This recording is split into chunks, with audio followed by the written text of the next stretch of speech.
Daniel 11.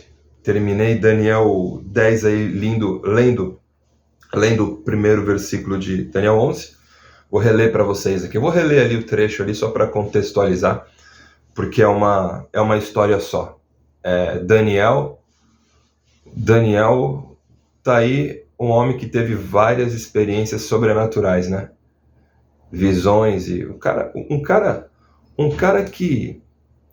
que não cheirava a carne, um cara que no capítulo 6 ele foi jogado na cova de leões e provavelmente dormiu ali pertinho ali, dormiu de conchinha com o leão. Pensa só, pô, tá frio aqui na cova, com certeza não jogaram um cobertorzinho e um travesseiro. Daniel deve ter passado aquela madrugada ali fazendo cafuné no leão, né? Daniel 6. Tá aí um cara que teve experiências sobrenaturais, né? Vamos lá, chega de viagem. Eu descuido a minha mente e já vai embora. Vamos lá. Ele tem a responsabilidade de me ajudar e defender. Isso aqui é Gabriel falando de Miguel. Falando de Miguel, anjo guerreiro que foi proteger, foi ajudar Gabriel. Os reinos do Egito e da Síria. Falou nos capítulos passados, falou sobre o reino da Pérsia, reino da Grécia. Agora vai falar sobre os reinos do Egito e da Síria, e ele está falando do panorama espiritual, ou seja, existe além desse desgoverno, além do desgoverno natural do Brasil, existe o plano superior, o governo superior, que é o governo espiritual, né? Tenha isso em mente, por isso, ore pelo Brasil, ore pela sua cidade, pelo seu estado, pelo Brasil. Eu sempre oro, eu oro pelas cidades que eu amo, oro por São Paulo, que eu já morei, oro por Santa Catarina, que eu já morei, eu oro pelo Paraná, pela minha cidade, eu oro pelo Brasil, eu oro, cara, é bom orar. Vamos lá, desculpa. Ele tem a responsabilidade de me ajudar e defender os reinos do Egito e da Síria. E o anjo continuou dizendo: o que vou lhe dizer é a verdade. A Pérsia terá mais 3 reis, depois deles terá um 4º rei, que será o mais rico de todos. Com a sua grande riqueza ele será muito poderoso. Reunirá todos os seus soldados e atacará o reino da Grécia. Depois aparecerá outro rei, muito valente. O seu reino será imenso e ele fará o que quiser. Mas quando o seu poder chegar ao máximo, o seu reino será desfeito e dividido em 4 partes. Os reis que vão ficar no lugar dele não serão seus descendentes e não terão o mesmo poder que ele tinha. O rei do Egito será poderoso, mas um dos seus generais será mais poderoso ainda e governará um reino maior. Depois de alguns anos, o rei do Egito e o rei da Síria farão um acordo, e o rei do Egito dará sua filha em casamento ao rei da Síria, para garantir a paz entre as duas nações. Porém, o plano fracassará, pois ela, o marido e o filho e os empregados serão todos assassinados. Mas pouco depois disso, um parente dela se tornará rei e marchará com as suas tropas contra o exército do rei da Síria. Entrará na fortaleza dos sírios e os derrotará. Ele levará para o Egito as imagens dos deuses da Síria e os objetos de valor feito de ouro e de prata. Haverá alguns anos de paz entre as duas nações, mas depois o rei da Síria procurará invadir o Egito. Porém, ele será derrotado e voltará para sua terra. Os filhos do rei da Síria se prepararão para a guerra e organizarão um exército poderoso. Um deles sairá com as suas tropas para conquistar o Egito e arrasará tudo como se fosse uma enchente. Invadirá o Egito e atacará a fortaleza do rei. O rei do Egito ficará tão furioso que sairá com seu exército e atacará os sírios, que se entregarão aos egípcios. O rei do Egito ficará muito orgulhoso por ter derrotado os sírios e por ter matado tantos soldados, mas o seu poder durará pouco. Depois o rei da Síria reunirá um exército ainda maior e, após alguns anos, voltará com o seu grande exército, bem armado, para atacar o Egito. voltará com o seu grande exército bem armado para atacar o Egito. Versículo 14, vamos lá. É compridinho. Daniel 11 é um pouquinho maior do que o normal. 14. Aí muitos povos se revoltarão contra o rei do Egito. Entre eles haverá alguns homens violentos da terra de Israel. Eles se revoltarão obedecendo a uma visão que tiveram, mas serão derrotados. O rei da Síria virá com o seu exército, construirá rampas de ataque em volta de uma cidade protegida por muralhas e a conquistará. Nem mesmo os melhores soldados do exército egípcio poderão impedir o avanço das tropas sírias. O inimigo fará tudo o que quiser com os soldados egípcios, e não haverá ninguém que resista. Ele invadirá a terra prometida, e a conquistará completamente. Então o rei da Síria porá todo o seu exército em pé de guerra para lutar contra o Egito. A fim de derrotar o inimigo, ele fará um acordo com o rei do Egito. Ele oferecerá a filha em casamento, mas não será bem sucedido. Aí ele atacará as cidades do litoral do mar Mediterrâneo e conquistará muitas delas. Mas um chefe militar estrangeiro acabará com o seu orgulho e o deixará envergonhado. O rei da Síria voltará para atacar as fortalezas do seu próprio país. Como? O rei da Síria voltará para atacar as fortalezas do seu próprio país, mas fracassará e será morto, e nunca mais se ouvirá falar dele.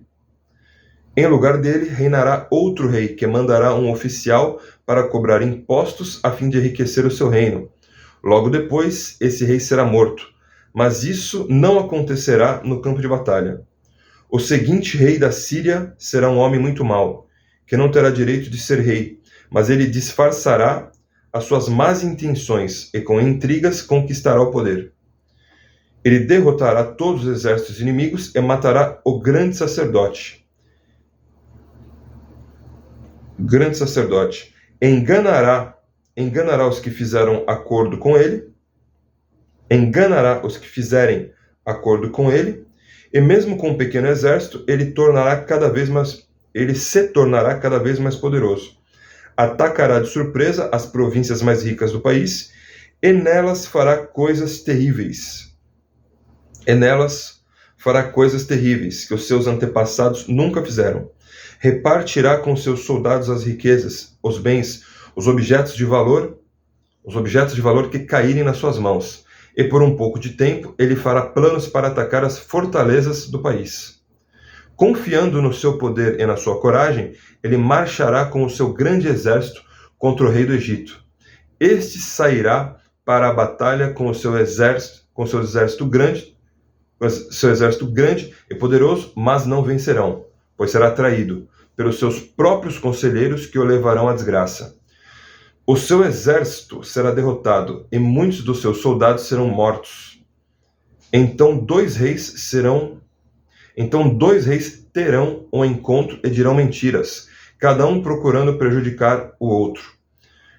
Mas nenhum dos dois levará vantagem, pois ainda não terá chegado o tempo certo. Depois, o rei da Síria voltará para o seu país, levando todas as riquezas que tiver conseguido na guerra. Planejará acabar com a religião do povo de Israel e fará contra eles o que quiser.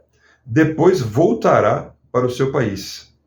Quando chegar o tempo certo, ele marchará de novo com seus soldados contra o Egito, mas desta vez não vencerá, como venceu na primeira vez. Soldados virão do oeste em navios e o atacarão.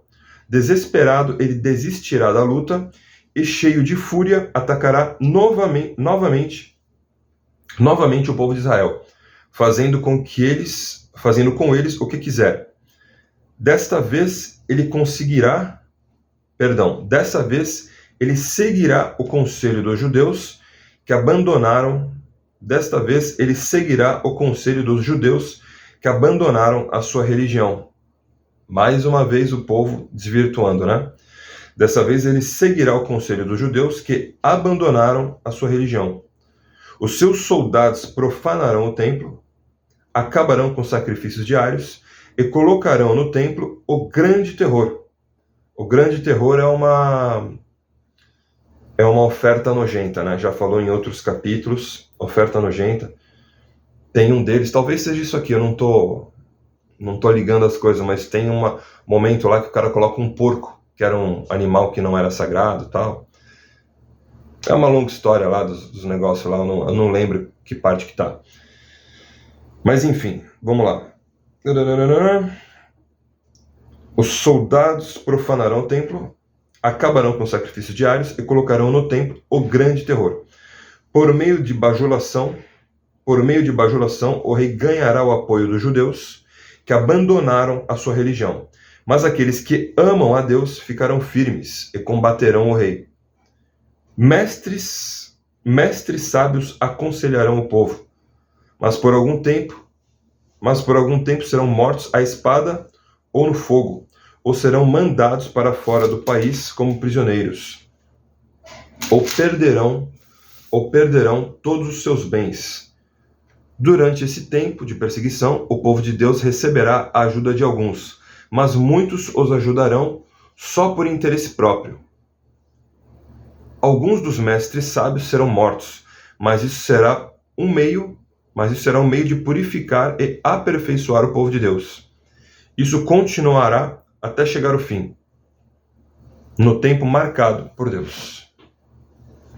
O rei da Síria fará o que quiser. Ele será tão vaidoso que pensará que está acima de todos os deuses e dirá coisas terríveis contra o Deus dos deuses. O Deus dos deuses. Ele dirá coisas terríveis contra o Deus dos deuses. Ele fará tudo isso até que Deus o castigue, pois Deus o castigará, de acordo com o que já decidiu. Esse rei não adorará os deuses que os antepassados adoravam, nem os deuses que as mulheres preferem, nem qualquer outro deus, pois ele acreditará que está acima de todos os deuses. Mas ele adorará o Deus protetor das fortalezas. E esse Deus, que os seus antepassados não conheciam, esse Deus oferecerá ouro, prata, pedras preciosas e outros objetos de valor. Com a ajuda de pessoas que adoram um Deus estrangeiro, ele defenderá as suas fortalezas. E todos os que o aceitarem como rei receberão honrarias, posições de autoridade e terras. Que miscelânea, né? Eu tô perdidaço, é um que invade o outro e dá filha, mesmo assim não dá certo, depois dá outra filha e invade, tem um que ataca o próprio país dele, a costa do próprio país dele. Não entendi nada, para falar a real. Vamos lá. Quando chegar o momento final, o rei do Egito atacará o rei da Síria e sairá ao seu encontro com todas as suas forças armadas, isto é, carros de guerra, a cavalaria e muitos navios. Como as águas de uma enchente, os seus soldados invadirão o Egito. Ele invadirá também a terra prometida e matará milhares e milhares de pessoas, mas escaparão os povos de Edomita, Esaú, povo de Esaú lá. Dizem que o povo de Esaú, Edomitas, até hoje, eles têm a descendência deles aqui vivos, né? Uma longa história de umas seitas aí milenares. Pesquisa sobre Esaú e o povo de Edom, né? Os Edomitas, que você vai entender o que eu estou falando aqui. Bem interessante, tá? Bem interessante, e tudo indica que são riquíssimos e governam grande parte do mundo. Mas vamos voltar aqui. Achei. Ele invadirá também a terra prometida e matará milhares e milhares de pessoas, mas escaparão os povos de Edom e de Moabe, e a maior parte do povo de Amon.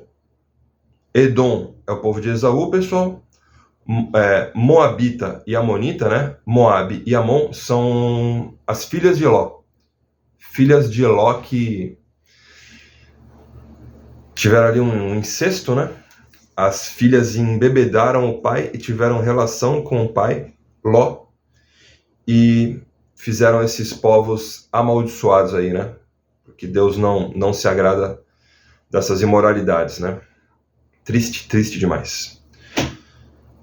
Povos de Edom e de Moab, Moabitas, e a maior parte do povo de Amon, Amonitas. Vamos lá, 42. O seu exército ocupará muitos países, nem mesmo o Egito escapará. Levará do Egito os tesouros de ouro e de prata e de outros objetos de valor, e conquistará também a Líbia e a Etiópia. Mas chegarão notícias do leste e do norte, que o encherão de medo. Furioso ele sairá com seus soldados, resolvido a matar muita gente.